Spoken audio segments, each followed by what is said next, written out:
We are looking at Proverbs and we've reached chapter 2. From chapter 10 to the close of chapter 30, Proverbs records hundreds of short, pithy, and varied sayings of wisdom. When we come to those chapters, I think we're going to have to be selective and pick out individual proverbs. But in these opening chapters and in the final chapter 31, the writer focuses on one theme. It's so in chapter 2. The English Standard Version gives this the title, The Value of Wisdom. Now, I'm not sure that's the best summary of chapter 2, but it underscores that we are dealing with one theme. Chapter 2 opens by highlighting the importance of speaking. Verse 1, My son, if you accept my words and store up my commands within you. We're to imagine a household. Every family has its own values. And in this imaginary family that is set before us in Proverbs, education is important. The parents are keen for their child to be a studious learner.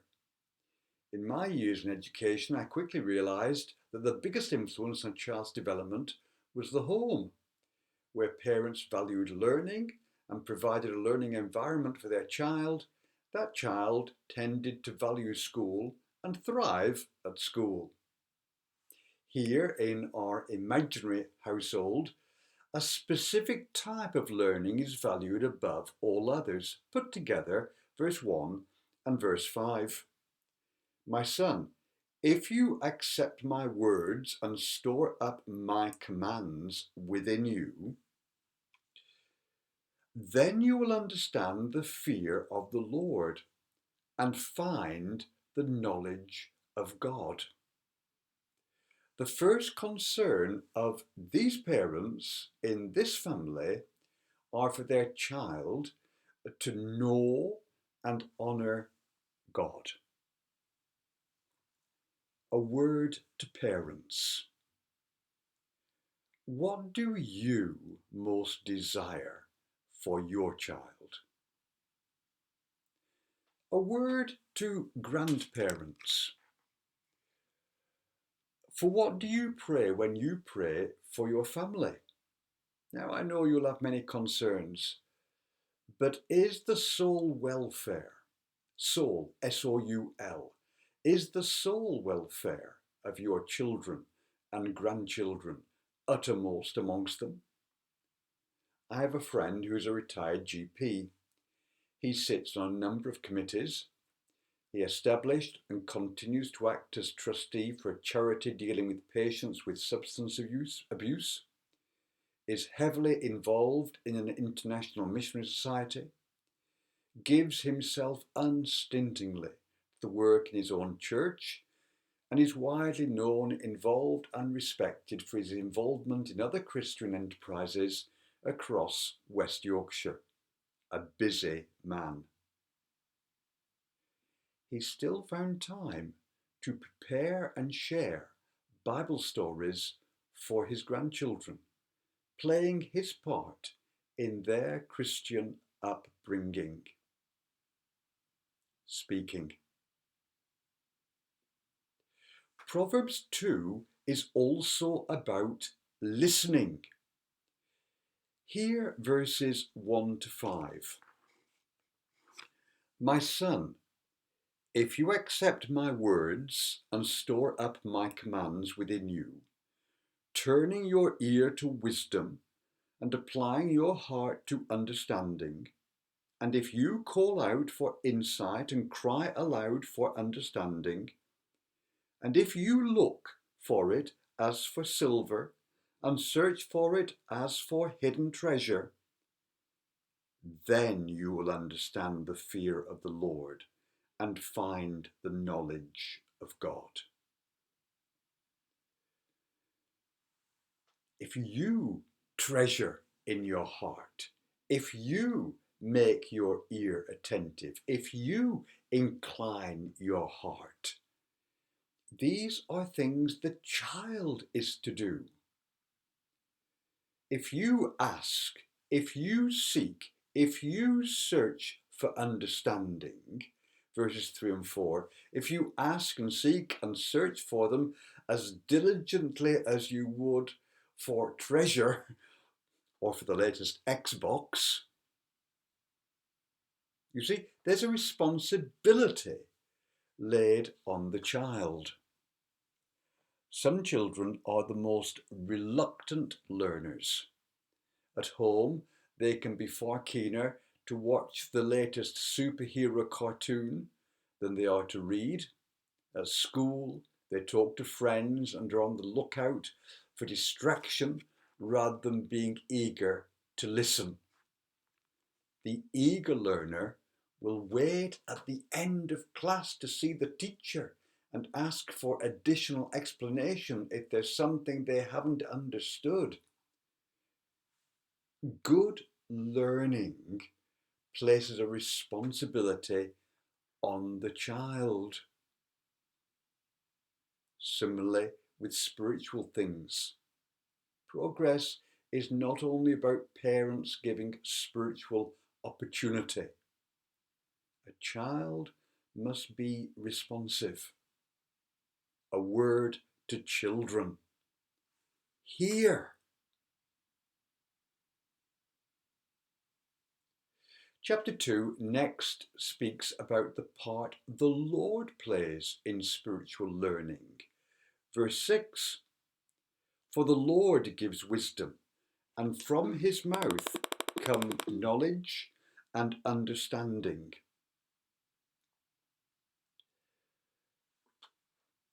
The Lord gives wisdom. From his mouth come understanding. The human heart is generally closed to spiritual truth, the mind slow to grasp the things relating to God. But he opens closed hearts and speaks tellingly to dull minds. Now we know this from our own conversion. We are thankful for Sunday school teachers, for preachers, for friends, for parents, or whoever it was who shared Christian truth with us. But it was the Lord who caused us to understand and desire. In my own conversion, the Lord spoke on 2 occasions before I responded to him. I remember them clearly to this day. I cannot remember the sermon spoken on those evenings or anything very much else about them. But I remember the Lord's voice making clear that I was a child of sin, deserving of hell, and that he loved me, and forgiveness awaited me through faith on his Son.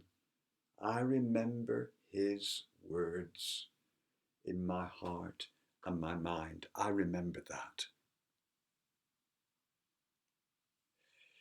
It's when these 3 come together: clear teaching, a willing and receptive life, and the voice of God, that something wonderful happens.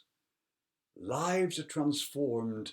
That which was holy of this earth becomes a child of God and a son or daughter of heaven.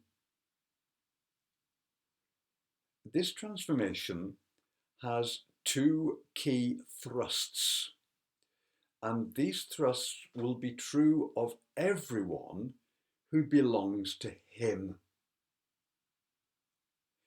First, verse 5, you will understand the fear of the Lord and find the knowledge of God.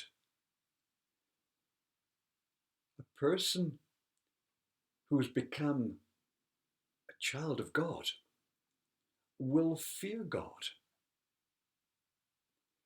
In the times of the New Testament, before a person was baptized, they had to say and to mean, Jesus is Lord, by which they were confessing two things. One, I believe he is God, and two, I have submitted my life to his rule. Jesus is Lord. In the Ten Commandments, the first four have to do with honouring God. They open with a statement of simple fact. I am the Lord your God. It is the consequence of accepting the terms of his covenant. As a Christian, we have accepted God's terms when we follow Jesus. He becomes our God. That statement is followed by the four commandments. We show that he is God by 1. Having no other gods before him. In ancient times, idols, or for us more likely something we love before him. You shall have no other gods before me. 2. You shall not make images that are attempts to imagine what I am like, but you are to accept the revelation that I will give in my book. 3. You shall not take the name of your Lord, of the Lord your God, in vain. And 4. You shall observe my Sabbath. Fearing the Lord. That's what these things are about. That's what fearing the Lord involves. Spiritual renewal begins with our honouring God and truly crowning Jesus Lord of our hearts and time and possessions and life. The second thing that God expects to become a feature of those who follow him is that they will develop a concern for their fellow humanity.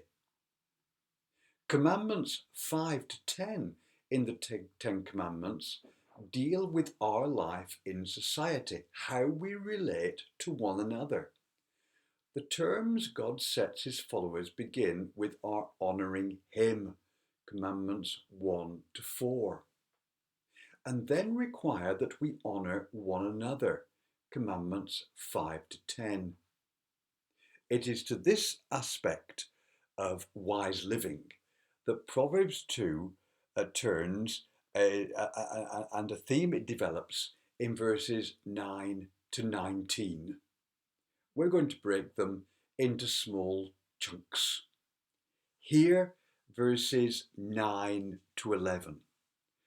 Then you will understand what is right and fair. Then you will understand what is right and just and fair, every good path. For wisdom will enter your heart, and knowledge will be pleasant to your soul. Discretion will protect you, and understanding will guard you. Righteousness, justice, equity, and following every good path.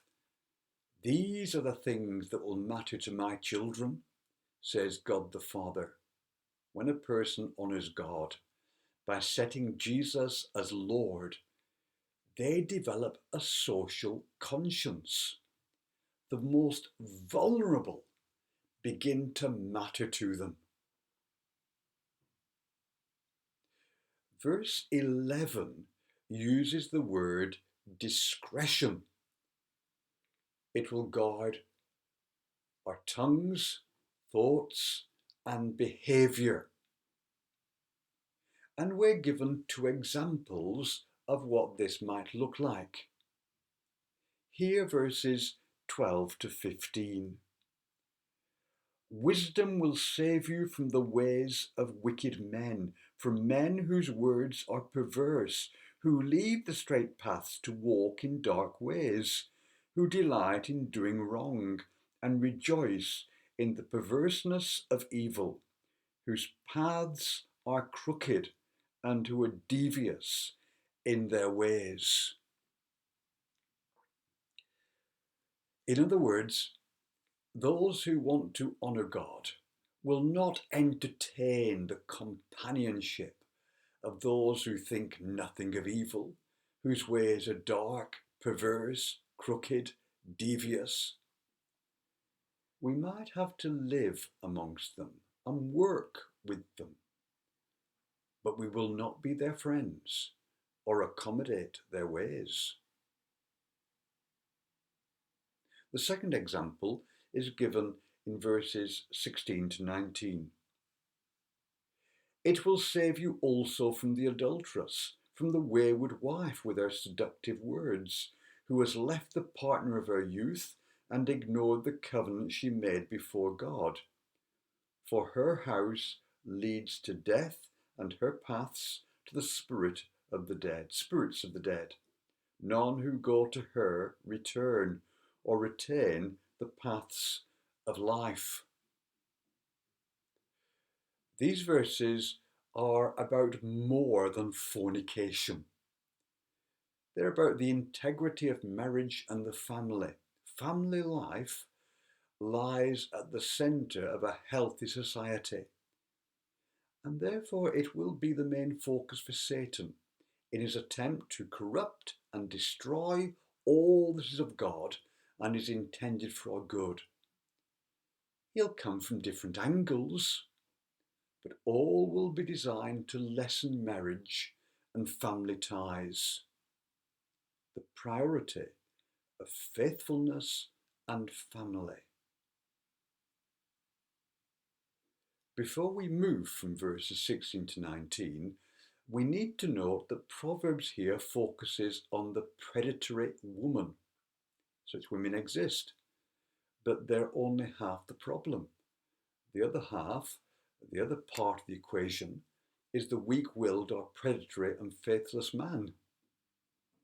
Can we even say that the weak-willed and faithless man occur with greater frequency than the predatory female? They are part of the problem as well. A word to families, to husbands, to wives, and to children. Value what you have and do all to strengthen it. And a word to men and to women too. Set your emotions and drives under the Lord's mastery.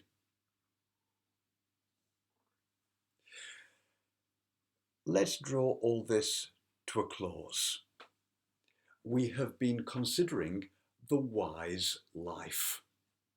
The wise life is one that honours God and shows love for God by the way the wise man or the wise woman treat their fellows. Okay. Verse 18 warns that to depart from the Lord's way leads to death. And verse 19 warns that those who set their hearts on the wrong course do not regard the paths of life. These are warnings about judgment. Those who refuse to honour God and are indifferent to the plight of others, but are self-centred, interested in only their own concerns, are under the Lord's judgment. They might for a while appear to enjoy life, but possibly in this world and definitely in eternity, they will taste his wrath. But what of those who honour him? They, we are told, will know his blessing. Here, verses 7 and 8. He holds victory in store for the upright. He is a shield to those whose walk is blameless. For he guards the course of the just and protects the way of his faithful one. Having spoken of fearing God, the writer describes the blessings that will rest on the lives of those who fear him. He shields, he guards, he watches over those who fear him, honour him, I want that blessing. I want to be able to exclaim, all things work together for good to them that fear God. Now hear verses 20 to 22. Thus you will walk in the ways of good men, and keep the paths of the righteous. For the upright will live in the land, and the blameless will remain in it. But the wicked will be cut off from the land, and the unfaithful will be torn from it. The writer has spoken about God shielding, guarding, and watching over the lives of those who fear him. Now he adds that God's blessing will be on those who honour him in their attitude to other men and women, people made in his image. And he does. Oh, we still live in a fallen world, and bad things happen. Like the rest of mankind, we're not exempt from them. But I and every other saint can testify that he knits together something wholesome for those who fear him and live sacrificially for him, and is with them even in the falseness of this world and its numerous evils. The proverb writer does not here mention eternity. His thoughts are on God's blessing those who honour him in this life. But elsewhere in Scripture, we're assured that his goodness leads us to eternity and to our home with him, that his blessings begun below come to their best in our future. And it is to that thought, and it's that thought that I leave with you as I close. In the language of Paul, for me to live is Christ, to die is gain.